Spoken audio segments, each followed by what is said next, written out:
يا أختنا بالله لا يغويك ذا الشيطان، إن الحجاب فريضة من ربنا المنان. إنا سمعنا أختنا قولا عجاب، قالوا كلاما لا يسر عن الحجاب، قالوا ظلاما حالكا بين الثياب، قالوا خياما علقت فوق الرقاب،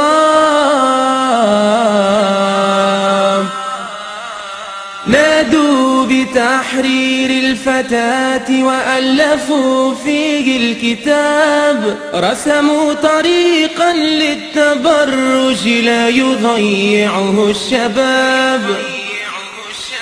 يا أختنا هذا عواء الحاقدين من الذئاب،